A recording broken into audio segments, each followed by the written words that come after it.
সুপ্রিয় দর্শক, আমন্ত্রণ জানাচ্ছি বাংলা ভাষার নিয়মিত আয়োজন সংবাদ পর্যালোচনা বিশ্লেষণধর্মী অনুষ্ঠান নিউজ অ্যান্ড ভিউজে। আপনাদের সঙ্গে আছে মিরশান নাসরুল্লাহ।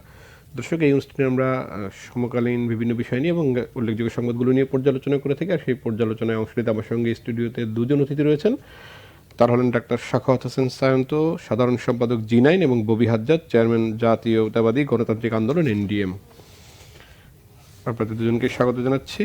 আমরা আলোচনায় যাবো, তবে আমরা একটু উল্লেখযোগ্য সংবাদগুলো একটু জেনে তারপর আলোচনায় যে গেল দিনের উল্লেখযোগ্য সংবাদগুলোর মধ্যে রয়েছে সৈয়দ রেফাত আহমেদকে প্রধান বিচারপতি নিয়োগ, শিক্ষার্থীদের বিক্ষোভের তোড়ে ওবায়দুল হাসান ও আপিল বিভাগের 5 বিচারপতির পদত্যাগ, ঘরে ঘরে পীরগঞ্জের সাইদের মতো বীর জন্মালে সোনার বাংলা গড়তে সময় লাগবে না, রংপুরে বললেন ডক্টর ইউনূস, পরিবারের সাথে সাক্ষাৎ, আন্দোলনে গণহত্যার নিরপেক্ষ তদন্ত চেয়ে জাতিসংঘ ও প্রধান উপদেষ্টাকে চিঠি দেবে বিএনপি, জানালেন মির্জা ফখরুল, সেনা প্রহরায় দেশের বিভিন্ন থানার কার্যক্রম শুরু, সুযোগ সুবিধা সহ পুনর্বহাল না করলে আত্মহত্যার হুমকি 15 বছরের চাকরিচ্যুত পুলিশ সদস্যদের, খালেদা জিয়াকে আরও আগেই মুক্তি দেওয়া উচিত ছিল, শেখ হাসিনা পদত্যাগ করেননি, বিদেশি গণমাধ্যমকে বলেছেন সজীব ওয়াজেদ জয়।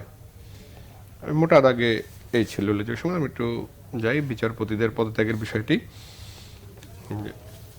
শিক্ষার্থীদের আন্দোলনে যে বিজয় এবং স্বৈরাচারী শেখ হাসিনা সরকারের পতনের পরে যে সংস্কারগুলোর কথা বলা হয়েছিল, তার মধ্যে মোটা দাগে বলা যায় আসলে এটি সংস্কারের প্রথম দিন, সেটিও আন্দোলনের মুখেই করা হলো। এই বিচারপতিদের পদত্যাগ বা বিভিন্ন সময় তাদের যে ভূমিকা, সেগুলো আসলে কিভাবে বিশ্লেষণ করবেন? আপনাকে ধন্যবাদ। এবং প্রথমে আমি কৃতজ্ঞতা জানাই ছাত্র জনতা যারা আন্দোলন করে অনেকে শহীদ হয়ে, অনেকের আহত হয়ে, যারা আমাদের বাংলাদেশটাকে একটি ভয়াবহ স্বৈরশাসকের হাত থেকে মুক্ত করেছেন।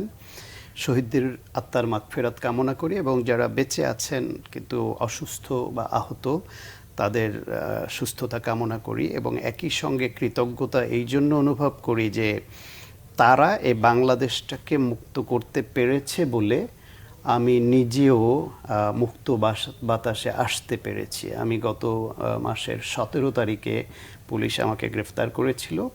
আমি 20 দিন জেলে ছিলাম, এবং 20 দিন পরে বাংলাদেশ মুক্ত হয়েছে। সেই সুবাদে আমি বা আমার মতো অনেকে আমরা মুক্ত হতে পেরেছি। এবং সেইখানে আমি এটাও বলি, গত 1.5 দশক ধরে যে গায়েবী মামলার কথা বলে আসছিলাম, যে মিথ্যা মামলা, গায়েবী মামলা, যার অস্তিত্বই নেই, এমন সব মামলা দিয়ে হয়রানি করা, জেল জুলুমের যে কাজটা চলছিল, আমার বেলায় সেটাই করা হয়েছে। আমি বায়াতুল মোকাররমে 6 জন ছাত্র নিহত হওয়ার জন্য বিএনপির ডাকা যে গায়েবানা জানাজা ছিল, সেই জানাজায় নামাজ পড়তে গিয়েছিলাম, গেট থেকে ধরে এনেছে, অথচ আমার নামে মামলা দিয়েছে বিস্ফোরক আইনে। আমি নাকি পুলিশের উপর ককটেল ছুঁড়ে মেরেছি।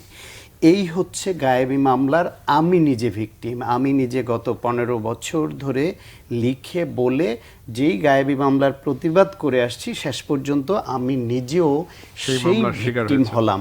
যাই হোক, আলহামদুলিল্লাহ, আমাদের যত কষ্ট হোক, যাই থাকুক, শেষ পর্যন্ত বাংলাদেশ আপাতত একটা মুক্তির স্বাদ পেয়েছে।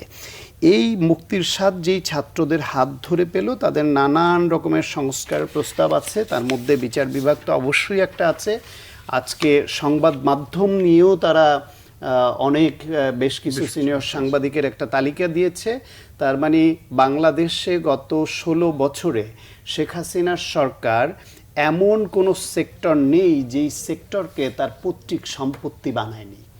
একেবারে সংবাদ মাধ্যম বলেন, বিচার বিভাগ বলেন, সাংবিধানিক অন্যান্য যত ইনস্টিটিউশন আছে, সমস্ত সাংবিধানিক ইনস্টিটিউশনগুলোকে একদম তার চাকরবা করে পরিণত করেছিল। যেসব সংবাদ মাধ্যম কি পারেনি, সেখানে বল প্রয়োগ করে মুখ বন্ধ রাখার চেষ্টা করেছে। মুখ বন্ধ না, শুধু বন্ধ করে দিয়েছে, চ্যানেল বন্ধ করে দিয়েছে, পত্রিকা বন্ধ করে দিয়েছে।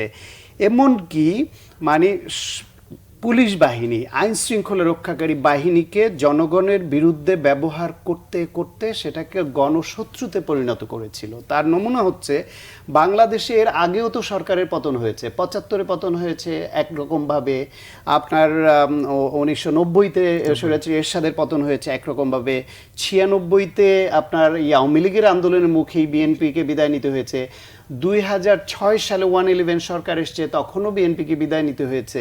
কিন্তু কখনো আপনি দেখেছেন বাংলাদেশে এইভাবে সমস্ত পুলিশকে পালাতে হয়েছে?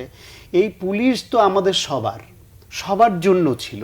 সেই পুলিশকে শেখ হাসিনা এমনভাবে ব্যবহার করেছেন, ব্যবহার করতে কাউকেই বাদ দেন নাই, ব্যাপকভাবে ব্যবহার করেছেন, ব্যাপক সংখ্যককে, ফলে গণশত্রুতে পরিণত করেছে বলে সেই জনরোষের মুখে সমগ্র বাহিনীকে পালাতে হয়েছে। অতএব এটা অনাকাঙ্ক্ষিত। আমাদের রাষ্ট্র চালাতে, আইন শৃঙ্খলা রক্ষা করতে, আমাদের জানমালের নিরাপত্তার জন্য পুলিশ তো অপরিহার্য, সেটা করেছে। এই যে দেখেন, শেখ হাসিনা শেখ মুজিবের কন্যা, লৌহ মানবী বলতো তার অনুসারীরা, এবং 16 বছর দেশ চালালো। এরশাদের মতো স্বৈর শাসকেরও তো পতন হয়েছে, পালিয়ে যেতে হয়েছে দেশ ছেড়ে। শেখ মুজিবের কন্যা শেখ হাসিনাকে তার নিজের দেশ ছেড়ে আর্মির হেলিকপ্টার নিয়ে পালিয়ে যেতে হয়েছে, এত অপকর্ম করেছে। ফলে আজকে বিচারপতিদের এটা হয়েছে, কয়জন হয়েছে? 6 জন, চিফ জাস্টিস সহ 6 জন। আপনি লোয়ার কোর্টে, আমার নিজের মামলায় আমি গিয়ে তো দেখলাম তাদের অ্যাটিচিউড কি। প্রত্যেকটা মামলায় জামিন কেটে, জামিন না দিয়ে এই বানোয়াট গায়েবী মামলায় জেলে ঢুকানো। লোয়ার কোর্ট প্রত্যেকটা জায়গায় ঘুষের লেনদেন, প্রত্যেকটা এইসব জাজদের সবার সম্পদের হিসাব নেওয়া হোক, যে এই ফুলে ফেপে ওঠা এই অর্থ কোথায় পায়, টাকা পাচার কি করে করেছে। সেরকম প্রশাসনে দেখেন, পুলিশ তো বললামই, অন্যান্য বাহিনীকে শেখ হাসিনা, বহুবার বলেছি আমি, তার এই যে অনৈতিক অবৈধ রাষ্ট্র ক্ষমতা ধরে রাখবার জন্য খুব ট্যাক্টফুলি একটা পলিসি নিয়েছিল। বিভিন্ন বাহিনীর কি পয়েন্টের বা প্রধান পদের লোকগুলোকে সে ইচ্ছাকৃতভাবে করাপ্টেড হওয়ার সুযোগ দিয়েছে, করাপ্টেড করে তাদেরকে তার রেকর্ড হাতে রেখেছে। সেই রেকর্ড হাতে রেখে তাদেরকে ইচ্ছা মতো পরিচালিত করেছে তার অনৈতিক কাজের সহযোগী হিসেবে।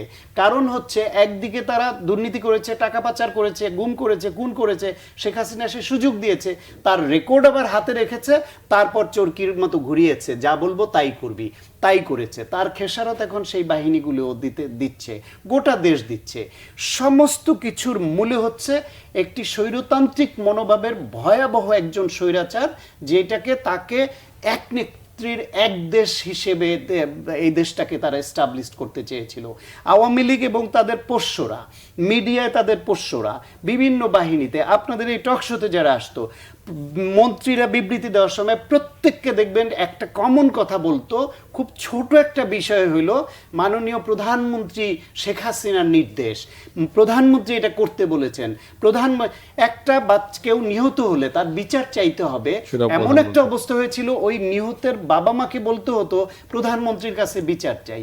আর একটা খুন হয়েছে, পুলিশ ধরবে, তদন্ত করবে, চার্জশিট হবে, বিচার বিভাগে বিচার হবে, সেটার বিচার চাওয়ার জন্য প্রধানমন্ত্রীকে চাইতে হবে কেন? কারণ হচ্ছে আওয়ামী লীগ পরিকল্পিতভাবে ওই একজনকেই দাঁড় করিয়েছিল যে সব কিছু তার ঘাড়ে ঠেলে দেওয়া, ফলে সমস্ত অপকর্মের দায়ও ওনার উপর বর্তেছে।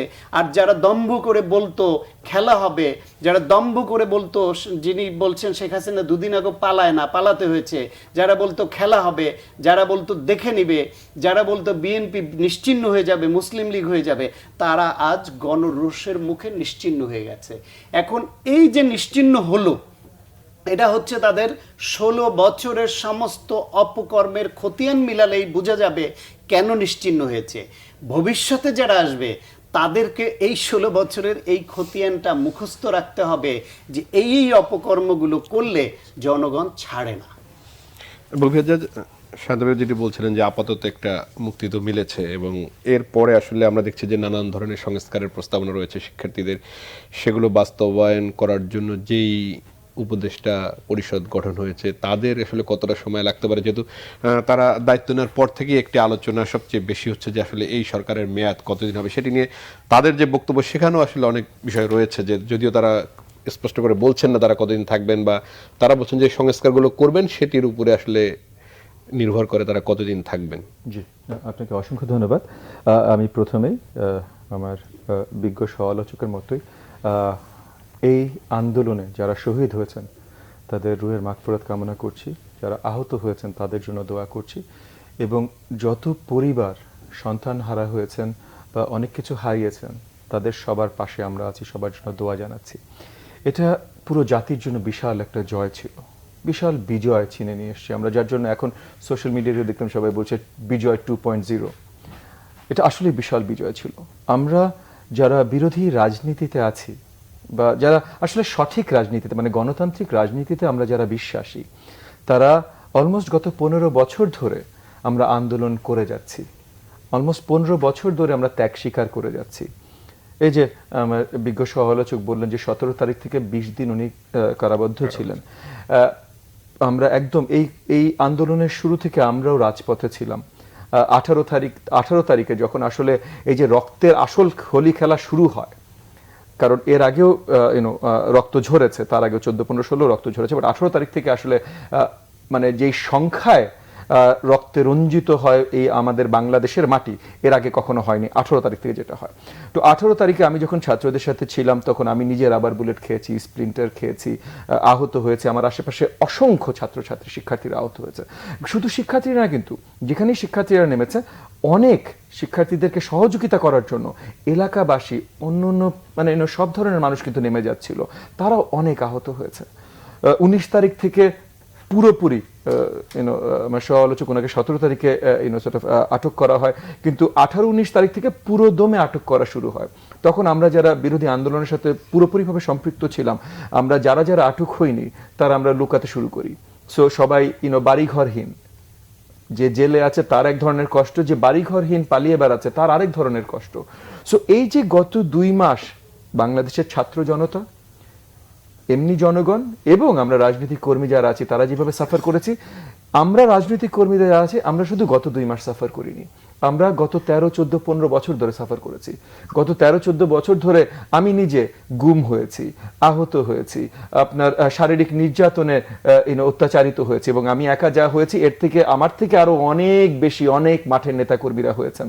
সো তাদের সবার প্রতি সমবেদনা জানাই, এবং আমাদের সবার উল্লাস আসলে আজকে যে এই ফ্যাসিস্ট হাসিনা সরকারকে আমরা সরাতে পেরেছি। এই সরানোর ফাইনাল নেতৃত্ব আমাদের সন্তান শিক্ষার্থীরা দিয়েছে, এবং ওদের নেতৃত্বের সাথে 17.5 কোটি বা 18 কোটি জনগণ নেমে এসেছিল বলেই আমাদের সফলতা এসেছে। আমাদের সবার সফলতা, এটা কারো একার না, সবার সফলতা। তবে এখানে একটা জিনিস জাস্ট বলি, এই যে শেখ হাসিনাকে নিয়ে যখন আমরা কথা বলি, কারণ আসলে আমি যেভাবে আখ্যায়িত করি যে এই সরকারটা হাসিনার ফ্যাসিস্ট সরকার ছিল, আওয়ামী লীগ বা এই কই দল টল না, হাসিনার ফ্যাসিস্ট সরকার ছিল, এবং এই হাসিনার ফ্যাসিস্ট সরকার বিদেশি শক্তির মাধ্যমে ক্ষমতায়নরত ছিল, এবং এই কারণে আমাদের অত্যন্ত বিচক্ষণ হতে হবে যেন আগামীতে কখনো এই ধরনের সরকার না আসে। এবং এই কারণে যেহেতু আওয়ামী লীগের নেতৃত্বে ছিল হাসিনা, এবং আওয়ামী লীগের ফুল ইনস্ট্রুমেন্টকে ব্যবহার করা হয়েছে এই ফ্যাসিস্ট সরকারের এই যে এই অবস্থানটা ধরে রাখার জন্য, সেহেতু এই দলকে সহজে আবার বাংলাদেশের রাজনীতিতে আনতে দেয়া যাবে না বলে আমি মনে করি।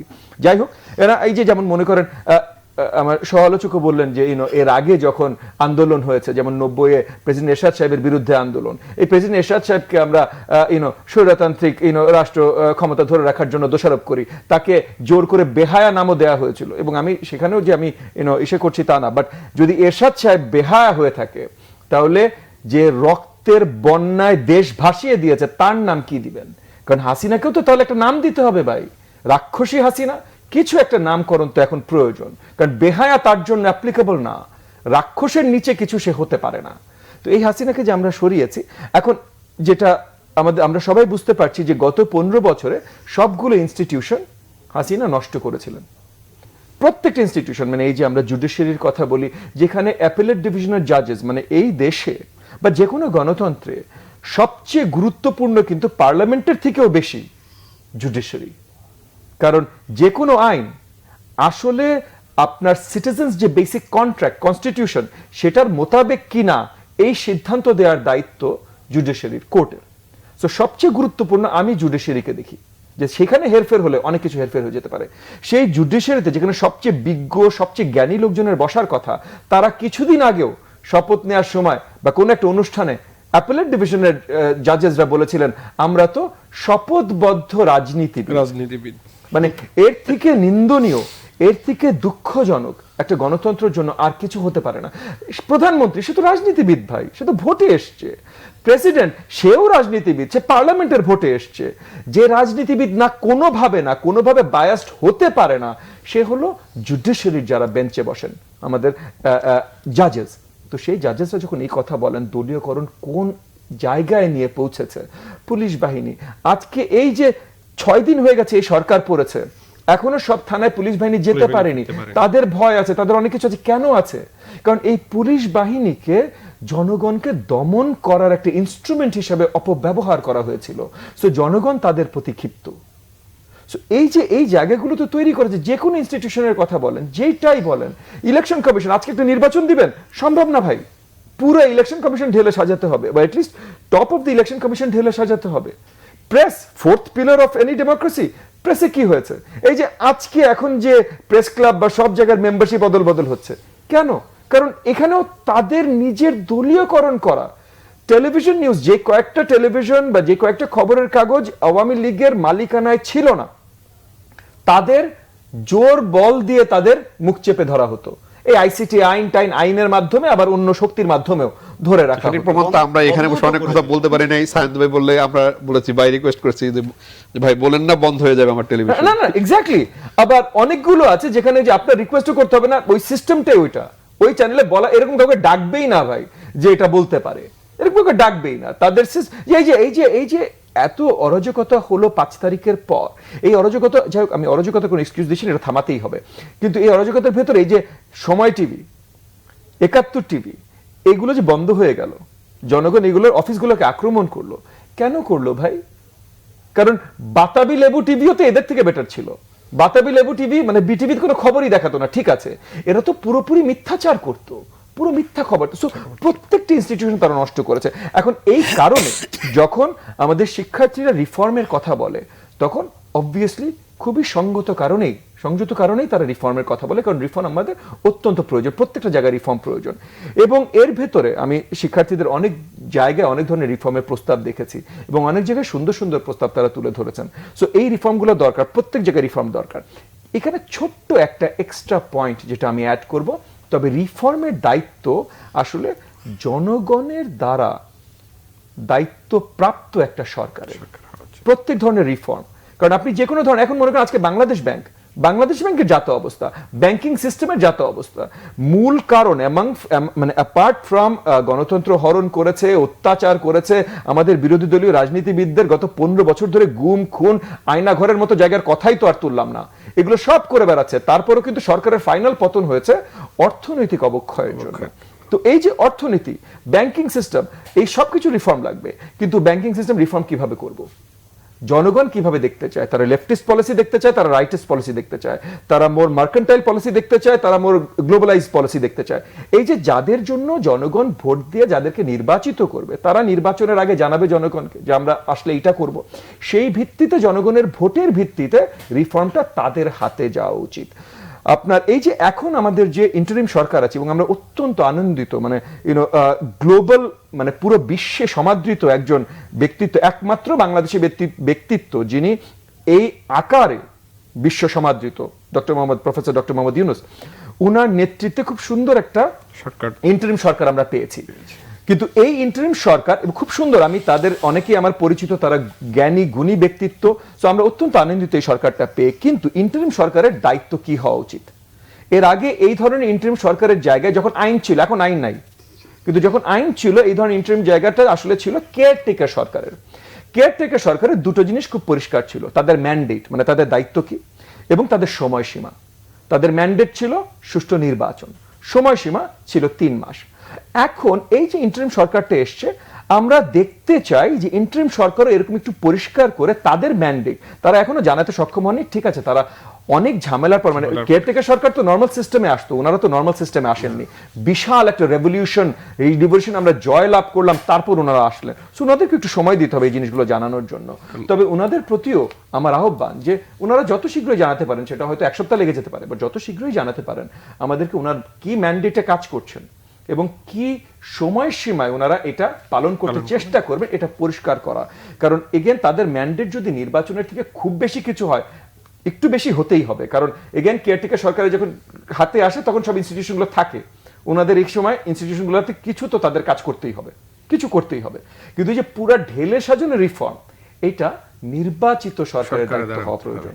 সাথে একটা বিষয় হলো যে এই অন্তর্বর্তীকালীন সরকার দায়িত্ব নেওয়ার পরে যেটি আমরা অনেক আগে থেকে আলোচনা করছিলাম যে রাজনীতিকরণ করা হয়েছে সমস্ত জায়গাগুলোতে, আওয়ামী লীগ যেটি করে গেছে গেল সরকারের সময়, সেই বাধা উপেক্ষা করে আসলে এই অন্তর্বর্তীকালীন সরকার কতটা স্বাধীনভাবে বা সেই রিফর্মগুলো করে আসলে স্মুথলি কাজ করার সুযোগ হবে কিনা তাদের?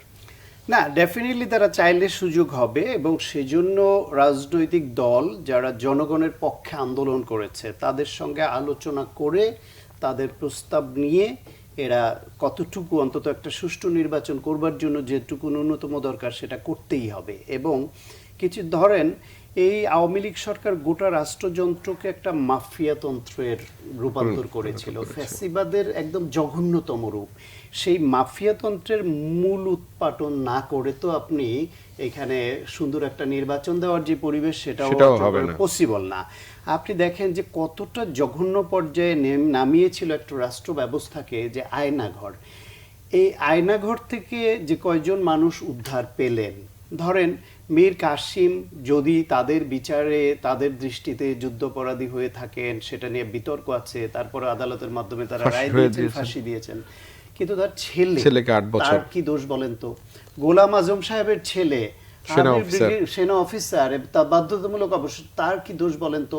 এবং আপনার কি মনে হয় মীর কাসিম সাহেবের ছেলে বা গোলাম আজম সাহেবের ছেলেকে হাসিনার অজ্ঞাতে কোনো বাহিনী বা কেউ ঝুঁকি নিয়ে এইভাবে 8 বছর আটকে রাখতে পারে? Impossible, absolutely. অল্প কয়েকজন বের হয়েছেন, যারা বের হতে পারেননি। কথা হলো গিয়ে এই যে এই কয়েকজন বের হয়েছেন বলে এইরকম একটা গণ অভ্যুত্থানে শেখ হাসিনা পালিয়ে যেতে বাধ্য হয়েছেন বলে তাৎক্ষণিকভাবে তাদের বের করা গেল, তা না হলে তো এটা বেরও হতো না। বের হওয়াতে এটা প্রমাণিত হলো যে তাদের বিরুদ্ধে গত 16 বছরে যেই কয়েক হাজার মানুষের ক্রস ফায়ার এবং গুমের যে অভিযোগ আছে এর প্রত্যেকটাই সত্য, প্রত্যেকটাই সত্য। এবং ইলিয়াস আলীর সম্পর্কে এখন তার মৃত্যুর যে বর্ণনা কয়েকজন পুলিশ অফিসার দিচ্ছেন সেটা আমি শুনতেই অসুস্থ বোধ করি, বলার যোগ্য না, প্রকাশযোগ্য না। এইভাবে যতগুলা মানুষকে মেরেছে, সেই তাদের ভূত যদি আয়নাঘরের স্রষ্টা, তাদের পরিচালক, তাদের মালিক, তারা প্রশাসনে থাকবে, তারা বাহিনীতে থাকবে, আর আপনি একটি সুষ্ঠু নির্বাচন করে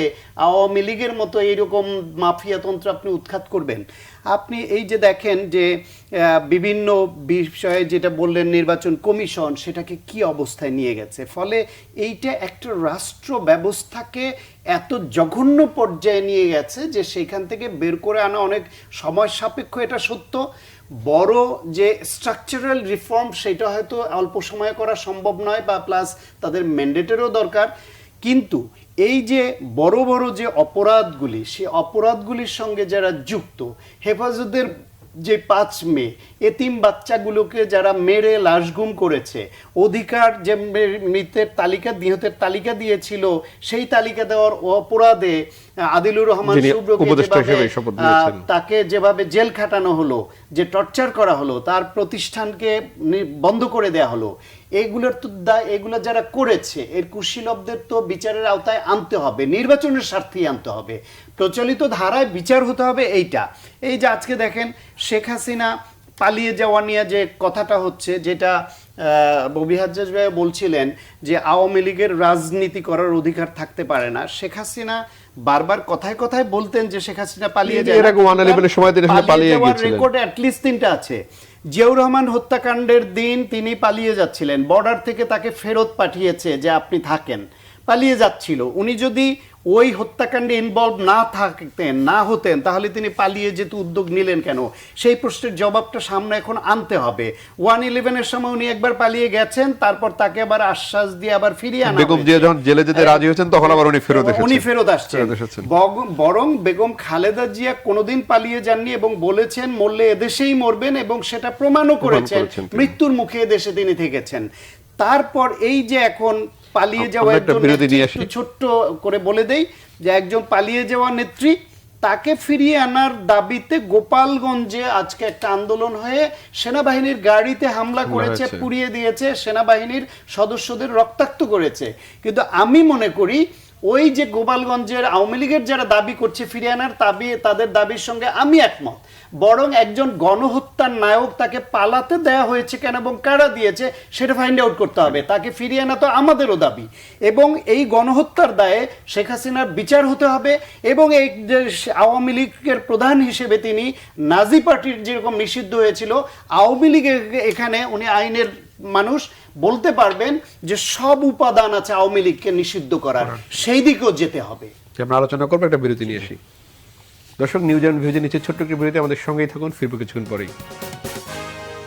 দর্শক, বিরতি আবারও স্বাগত জানাচ্ছি নিউজ অ্যান্ড ভিউজে। আমরা যেটি আলোচনা করছিলাম যে গণহত্যা যে অভিযোগগুলো এসেছে সেই হত্যা, এবং আমরা যদি একদম শিক্ষার্থীদের আন্দোলনের শেষ দিনও দেখি, তখন আমরা দেখেছি যে নির্বিচারে গুলি চালানো হয়েছে শিক্ষার্থীদের উপরে, এবং সেই বিষয়গুলো তো আসলে এই বিচারগুলো করা উচিত এবং সেটি আসলে সম্ভব কিনা শেখ হাসিনাকে ফিরিয়ে আনা, যেহেতু তিনি ভারতে রয়েছেন।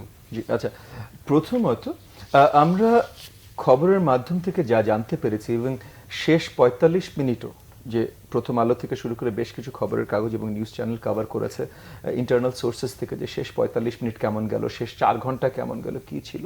এবং আমরা যেটা দেখলাম, ওই যে আমি কিছুক্ষণ আগে বলছিলাম যে রাক্ষস বা এরকম একটা নামকরণ প্রয়োজন, যে শেষ ৪৫ মিনিটে উনি জোরাজোরি করছিলেন যেন এলোপাতারি গুলি চালানো হয় বাংলার মাটিতে জনগণের উপরে।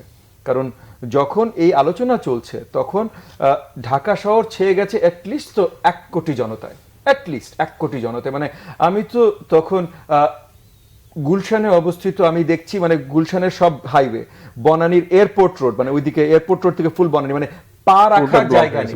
মানে যে কোনো এক মুহূর্ত যদি আপনি একটা স্ন্যাপশট নেন, ওখানে ২-৩-৫ লাখ লোক আছে এবং এরকম ঢাকা শহরের প্রত্যেকটা জায়গা থেকে হেঁটে আসছে। এটা সেই দিনের জনসমাগম ১ কোটির কম হতে পারে না, মানে দ্যাটস মানে significant portion of the whole population of the country সেদিন। এবং তার আমরা আগের দ্রোহের যাত্রাও একদম অনেক, সেদিকে বলা হচ্ছিল সৌরদের চেয়েও বেশি মানুষ হয়েছে দ্রোহের যাত্রায়। এগেন মানে বাংলাদেশের ইতিহাসে কখনো এত মানুষ হয়েছে এটা সম্ভব না, কারণ আমাদের জীবন দশায় হয়নি, আর আমাদের জীবন দশার আগে বাংলাদেশের জনসংখ্যাই এত ছিল না যে এটা হতে পারে। সো হতেই পারে না। ৫ই অগস্ট ২০২৪ যেটা ঢাকার মাটিতে হয়েছে, এটা বাংলাদেশের ইতিহাসে এর আগে কখনো হয়নি এবং আমরা আশা করি আগামী কখনো হবে না। কিন্তু ওই যে কোটি মানুষের যে জোয়ার, এর ভেতরে সে বলে যাচ্ছে, এই ফ্যাসিস্ট হাসিনা বলে যাচ্ছে এবং বকা দিয়ে যাচ্ছে বাহিনী প্রধানদের যে এদের উপরে গুলি বর্ষণ কেন হচ্ছে না, কন্ট্রোল কেন করতে পারছে না। এ ক্ষমতায় ছিল তো এর আগে কি কি করেছে, এই যে যেটা এর আগেও বলছিলাম না, যে গত ১৫ বছর আমরা যারা বিরোধী রাজনীতিতে আছি, আমাদের উপর কত অত্যাচার হয়েছে, কতজন গুম হয়েছে। এই যে আয়নাঘরের কথা বলছিলেন, অবভিয়াসলি আয়নাঘরের মতো একটা জায়গা একটা গণতান্ত্রিক দেশে থাকে কি করে? মানে ফার্স্ট এন্ড ফরমোস্ট যারা রেহাই পেয়ে বেরিয়ে এসছে, তাদের দোষ কি ছিল, তাদের কি ছিল না ছিল সব বাদ দিলাম, এবং মোটামুটি জাতির সামনে পরিষ্কার যে উনারা নিরীহ ব্যক্তিত্ব ছিলেন। বাট যদি নিরীহ নাও হতেন ভাই, উনারা মার্ডারার হতেন, খুনি হতেন, আমাদের দেশে তো আইনের সিস্টেম আছে, আইনের পদ্ধতিতে তাদের বিচার হবার কথা। তুমি এইভাবে তাদেরকে বছরের পর বছর আটকে রাখবেন, এই ধরনের অত্যাচার, এবং এইটা আপনি পুরোপুরি you can bring it to 1%। এই ধরনের অত্যাচার কোন জায়গায় হতো? ইতিহাসের পাতায় যদি আমরা তাকাই, তাহলে কলোনিয়াল সরকারগুলো এই ধরনের অত্যাচার করতো। বেলজিয়াম যখন কঙ্গোতে রুল করতো তখন এরকম হতো। ফ্রান্স তাদের অনেকগুলো কলোনিজ আছে যেখানে এইভাবে তারা শাসন করত। কারণ কি? তারা আসলে শাসন করত, পরিচালনা করতো না, তারা শাসন করত। শাসনের মূল প্রিন্সিপাল ছিল দমন, রিপ্রেশন, যে আপনি আপনার বিরুদ্ধে যেন কথা না বলতে পারে। সেই কাজটা এই গত ১৫.৫ বছর ধরে করেছিল হাসিনা, তার এবং সরকার ব্যবস্থা সেইভাবে সাজিয়েছিল। সো নিশ্চয়ই মানে সে গণহত্যা তো অবভিয়াসলি জুলাইয়ের ১৮, ১৯, ২০, অগস্টের ১, ২, ৩, ৪, ৫ বিশাল গণহত্যা হয়েছে, এবং এই গণহত্যার বিচার তো হইতেই হবে। কিন্তু শুধু এই গণহত্যার বিচার না ভাই, ২০০৯ সাল থেকে ওনারা যা শুরু করেছিলেন প্রত্যেকটা, বিডিআর মিউটিনি তো একটা আছেই, বাট বিডিআর মিউটিনিতে আমি পরিষ্কার, তারা যেটা পরিষ্কার তাদের দ্বারা গণহত্যা, মানে তাদের অর্ডার। বিডিআর মিউটিনিতে আমাদের সবার একটা ধারণা আছে যে নিশ্চয়ই পলিটিক্যাল ইনক্লুশন ছিল এবং এটা সঠিক তদন্ত এবং বিচার প্রয়োজন। কিন্তু যেগুলো পরিষ্কার তারা অর্ডার দিয়ে করেছে, যেমন এই যে হেফাজতেরটা যেটা বললেন, এটা পরিষ্কার ওনারা অর্ডার দিয়ে করেছে, এই প্রত্যেকটার সঠিক বিচার হতে হবে এবং বিচার হবার জন্য বিচার আয়তায় তাদেরকে আনতে হবে। সো এখন শেখ হাসিনা পালিয়েছে। শেখ হাসিনা পালানো, যে ভাইও বলছিলেন, শেখ হাসিনা মানে বাংলাদেশে যারা প্রিমিয়ার নেতৃত্ব দিয়েছেন আজ পর্যন্ত, মানে আমি একদম শুরু থেকে বলছি, 71 সাল থেকে বলছি, যারা প্রিমিয়ার নেতৃত্ব দিয়েছেন তাদের সবার ভেতরে সবচেয়ে কম সাহস পরিচয় দিয়েছেন কিন্তু বারংবার শেখ হাসিনা।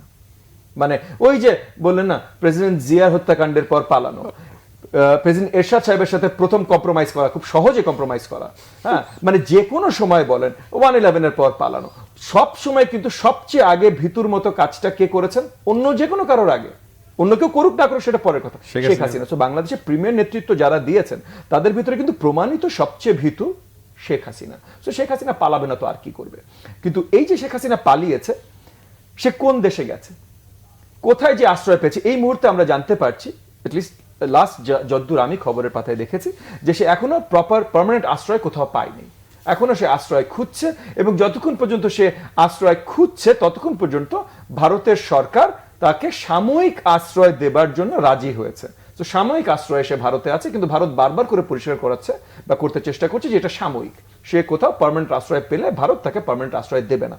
তো সে যেখানেই আশ্রয় পাক, সেই জায়গায় যদি তাদের ওই দেশের আইন এক্সট্রাডিশন অ্যালাউ করে, ওই দেশের সে যদি পৌঁছে, যেমন মনে করেন সে যদি ইংল্যান্ডে যায়, কারণ উনি অরিজিনালি বোধহয় ইংল্যান্ডে যেতে চেয়েছিলেন, আমি আসলে মানে নিজের মনে মনে, আমি পাবলিকলি করিনি, বাট নিজের মনে মনে দুঃখ প্রকাশ করেছি যে ইংল্যান্ড কেন তাকে নিল না।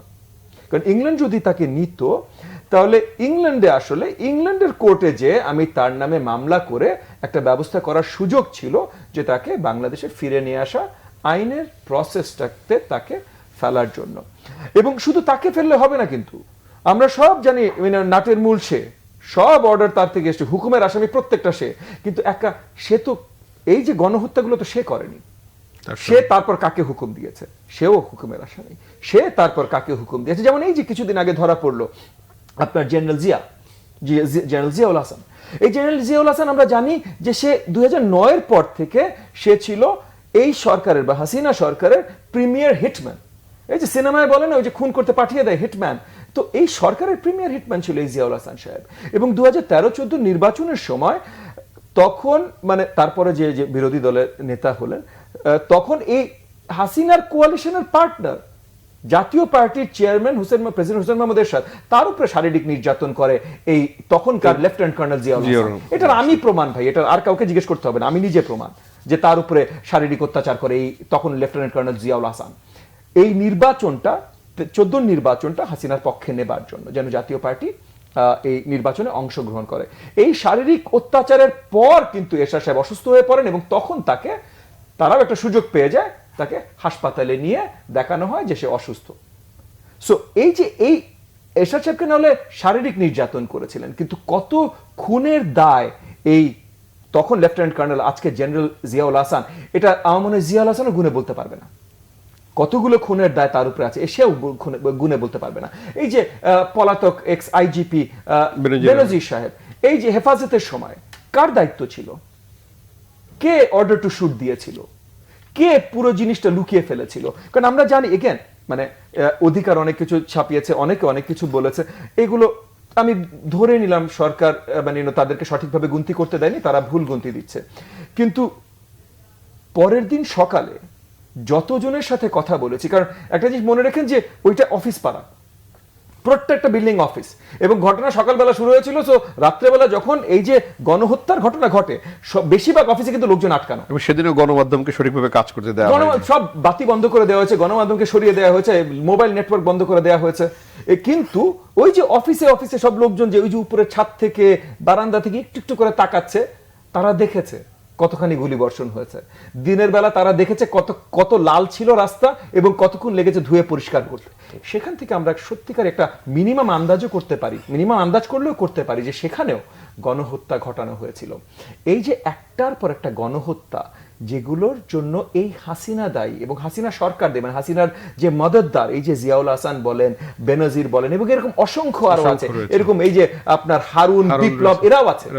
এই যে হারুন বিপ্লবেরও কিন্তু উৎপত্তি কিন্তু একজন পার্লামেন্টের অপোজিশন, মানে পার্লামেন্টের অপোজিশন পার্টির চিফ হুইপকে আহত করার পর তাদের উৎপত্তি পুরস্কৃত করা হয়েছে। হ্যাঁ, তার জন্যই তো এই যে আজকে যে আজকে যে জনগণের পুলিশের উপর রাগ, এটা কেন? এই যে কিছুদিন আগেও, মানে এই যে এই আন্দোলনের ভেতরে আপনি দেখেছেন যে কোর্টে, সুপ্রিম কোর্টে ছাত্ররা গেছিল, শিক্ষার্থীরা গেছিল, সেখানে মুখ ধরে একজন পুলিশ কর্মকর্তা, ছাত্র বলছে আমি তো কিছু করি না, আমি চলে যাব, মুখ চেপে ধরে তাকে, মানে কি বর্বরতার সাথে ধরে নিয়ে যাওয়া হচ্ছিল।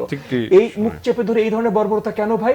কারণ তাদেরকে তাদের মাস্টার, ওই যে রাক্ষস শেখ হাসিনা শিখিয়ে দিয়েছিল যে তুমি যত অত্যাচার করতে পারবে আমি তোমাকে তত বেশি পছন্দ করব, আমি তোমাকে তত বেশি পুরস্কৃত করব। দেখো না হারুন আর বিপ্লবকে আমি কি দিয়েছি। হারুন তো এই দেশের সবচেয়ে ফেমাস ভাতের হোটেল খুলে বসেছিল, এমন কোন নায়িকা, মডেল, বিত্তশীল কেউ নেই যে হারুনের ভাতের হোটেলে একবার হলেও খায়নি, ঠিক না? এই জায়গাগুলো, এইটার বিচার হতেই হবে। কিন্তু আমি যেটা বলছি যে এক্সট্রাডাইট করে যেটাই করে আমরা হাসিনাকে নিয়ে আসি, শুধু হাসিনার বিচার করলে চলবে না।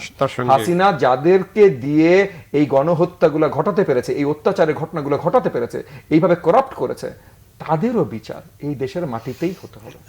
সাথে দুটো বিষয় একটু যদি আমরা দেখি যে এই অন্তর্বর্তীকালীন সরকার গঠন হওয়ার পরে ভারতের ভূমিকা, এবং তার সাথে যদি আমরা বাংলাদেশের অভ্যন্তরীণ বিষয়গুলো দেখি, যে সংখ্যালঘুদের একটা আন্দোলন আমরা গত দুদিন ধরে, এবং তার সেটি নিয়ে বিবৃতিও ভারতের রয়েছে, সেটি আসলে কিভাবে বিশ্লেষণ করবে? আর একটা হলো জয়ের যে বক্তব্য, যে বেগম জিয়াকে আগেই মুক্তি দেওয়া উচিত ছিল এখন এসে।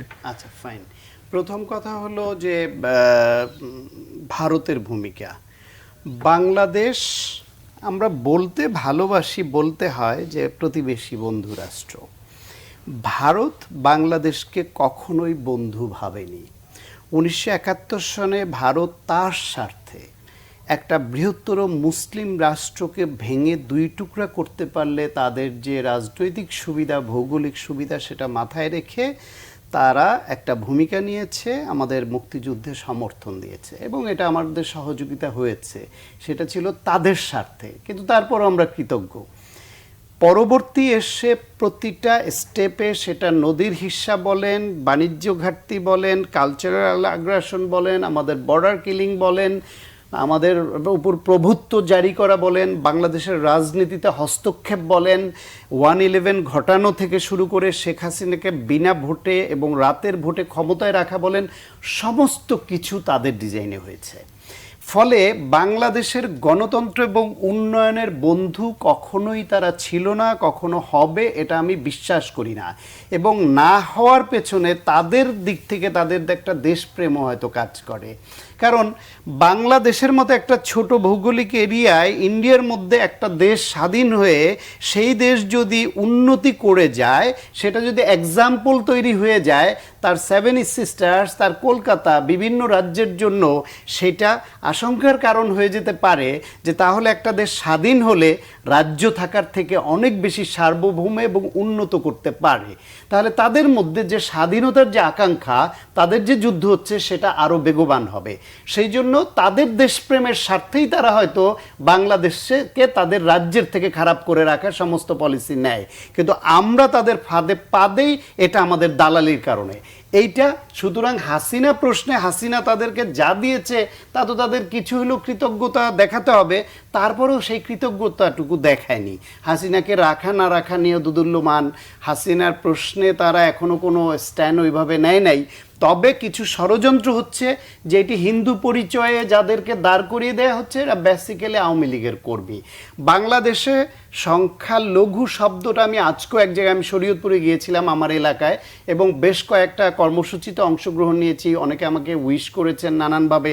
তার মধ্যে একটা মন্দিরেও প্রোগ্রাম ছিল বিএনপির, সেই মন্দিরের সাধারণ সম্পাদক আবার আমার একজন শিক্ষক, আমার খুবই পছন্দের, আমার স্কুল জীবনের শুরুর দিকে শিক্ষক, সেই সঞ্জীব স্যার, উনি ছিলেন।